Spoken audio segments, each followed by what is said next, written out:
항상 대한민국에 정확하고 빠른 소식을 알리기 위한 시스코크입니다. 구독과 좋아요는 영상 제작에 큰 힘이 됩니다.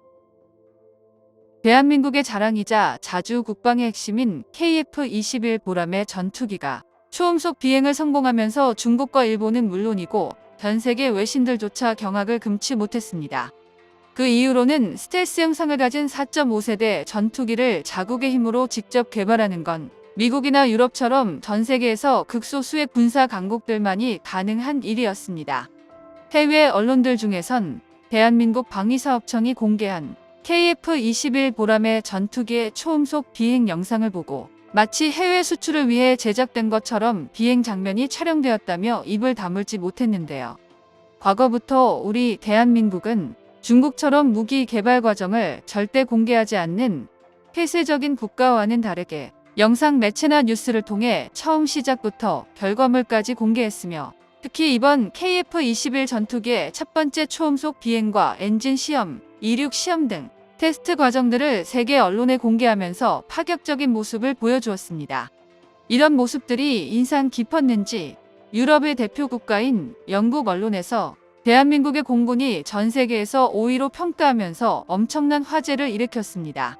영국 군사 언론은 특히 KF-21 전투기에 장착된 미사일 무기 체계들을 주목했는데 KF-21 전투기의 시제기가 단순한 테스트 기체 수준이 아닌 바로 전투에 투입이 가능한 군 배치용 기체로 순식간에 거듭날려 한다는 결정적인 증거라며 최대 10발까지 장착이 가능한 미티어 미사일 혹은 한국형 천룡 미사일을 탑재한 뒤 보람의 전투기 수십 대가 편대 비행을 하며 멀티런칭 시스템을 통해 최대 20대의 적 전투기들을 포착 시 순식간에 격추시킬 수 있다고 설명했습니다.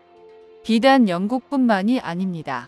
우리의 바로 옆나라인 중국에서도 대한민국의 강력한 KF-21 보람의 전투기의 초음속 비행 성공을 대대적으로 알리며 방송을 내보냈는데요. 평상시에 중국은 대한민국이 가진 기술력이나 전투력에 대해 굉장히 과소평가하고 신뢰하지 않았기에 KF-21 보람의 전투기의 성공에 상당히 충격을 받은 듯한 모습을 보였습니다. 중국 매체인 신화 국제군사평론은 대한민국의 공군이 일본 항공자위대의 공군과 비교했을 때 대한민국이 일본을 넘어섰다고 말해 일본 내에서 심각한 패닉에 빠졌습니다. 중국 매체의 주장을 한번 살펴보자면 대한민국 공군은 어떻게 일본 항공자위대의 공군력을 뛰어넘었는지 설명했는데 그 설명이 꽤나 논리적이었습니다.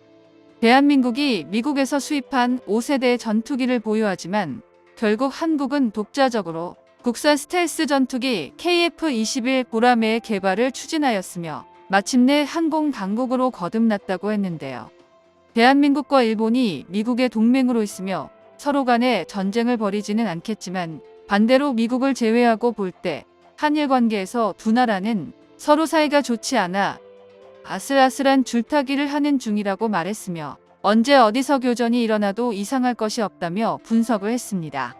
만약 대한민국이 일본과 교전이 벌어진다면 두 나라는 미국에서 들여온 전투기로 싸우게 될 텐데 그 규모와 힘에서 서로 차이를 보이고 있다고 말하고 있습니다. 우선 무기의 규모로 본다면 대한민국 공군이 39대의 F-35를 보유하고 있고 일본 항공자위대가 145대의 F-35를 보유할 예정으로 계획대로 일본이 F-35를 구매한다면 전투기의 숫자에서 앞서게 될 것입니다. 첫 번째로 미국의 F-35 전투기가 가지는 효율성 문제가 거론됐는데요. 현존 최강이라고 불리는 5세대 전투기를 일본이 더 많이 보유하고 있음에도 불구하고 매체는 아이러니하게도 몇 가지 이유를 들며 대한민국의 승리를 예상했습니다. 첫 번째로 미국산 F-35 전투기는 1990년대 다목적 전투기로 개발하였으나 스텔스 효과 이외에는 기존 전투기와 별 차이가 없었으며 오히려 중무장이 가능한 F-15가 작전 효율성이 더 우수하다는 평가가 있다고 설명했는데요. 한마디로 현재는 스텔스 전투기가 필수적이긴 하지만 많은 수량이 필요한 것은 아니라고 전했습니다. 이는 최근 미 공군의 전술 매뉴얼을 보면 쉽게 파악할 수 있는데요. 미 공군의 새로운 전술 매뉴얼에 따르면 같은 기종끼리 작전을 펼치는 것이 아니라 서로 편대를 이루는 것으로 바뀌었습니다.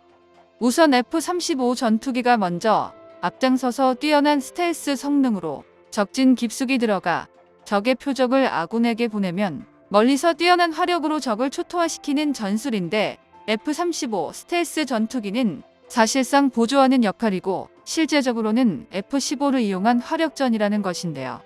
레이더가 점차 발달됨에 따라 스텔스 전투기도 추적할 수 있기 때문에 일각에서는 F-15K가 F-15J보다 훨씬 성능이 뛰어나다고 주장하고 있으며, 최근 공군기 트렌드를 볼 때 대한민국이 좀 더 최신 트렌드에 가깝다고 판단하고 있습니다.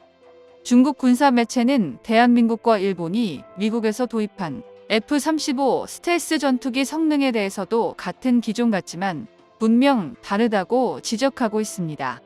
일본의 F-35는 초기 4대를 제외한 기체 대부분이 미쓰비시 중공업에서 면허 생산한 것들인데요. 이들은 5세대 전투기를 일본 내에서 생산한다며 굉장한 자부심을 드러냈지만 도입 비용이 더 증가했으며 일본의 생산 능력이 미국과 비교하면 당연히 떨어질 수밖에 없었고 전투기의 불량률은 높아져만 갔습니다. 그러나 대한민국의 경우 미국산 F-35 전투기는 전량 미국에서 생산된 제품으로 미국 공군이 쓰고 있는 것과 동일한 기체입니다. 대한민국과 일본은 동일한 전투기를 가졌음에도 분명한 차이를 보이고 있으며 각자 개발한 자국산 전투기에서도 큰 차이를 보이고 있습니다. 일본의 자랑인 F-2 전투기는 이륙하자마자 전투기가 비상 착륙하는 일이 발생했는데요. 타국 항공기에 맞서 긴급 출동했던 일본 항공자위대 전투기에서 이륙 3분 만에 조종석 덮개 캐노피가 떨어져 나가는 참사가 발생했습니다. 이에 원인 규명에 나선 일본 항공자위대는 전투기의 조종석 덮개가 떨어져 나간 건 덮개가 제대로 잠기지 않았기 때문이었고, 캐노피가 잠기지 않아 전투기 조종석의 경고등이 켜졌어도 조종사가 확인하지 못한다고 변명했는데, 기체의 고장이 아닌 조종사의 잘못으로 말을 했습니다. 그러나 대한민국이 개발 진행 중인 KF-21 보람의 전투기의 경우 현재 성능으로도 전 세계에서 수출하기 위해 대한민국 국방부 문을 두드리고 있는데, 여기서 만족하지 않고 끝없는 발전을 추구하며 성능 개량 작업을 진행 중입니다. 중국 매체는 한국이 KF-21 전투기의 개발을 완료하게 된다면 실제로 아시아에서 가장 위험한 국가가 될 것이라고 설명하며 대한민국의 공군이 세계 5위라고 평가를 했습니다. 그러나 여기서 멈추는 것이 아니라 대한민국의 전투기 개발은 이제부터 시작이라고 해도 될 만큼 점점 업그레이드를 진행하고 있는데요. 완벽한 스텔스 기체를 위해 KF-21 보람의 전투기에도 내부 무장창을 개발 중이며 현재 CJ-4호기가 경남 사천에서 시험 비행을 위해 준비 중에 있습니다. 정보가 도움되셨다면 구독과 좋아요 부탁드립니다. 이상 시스코크입니다.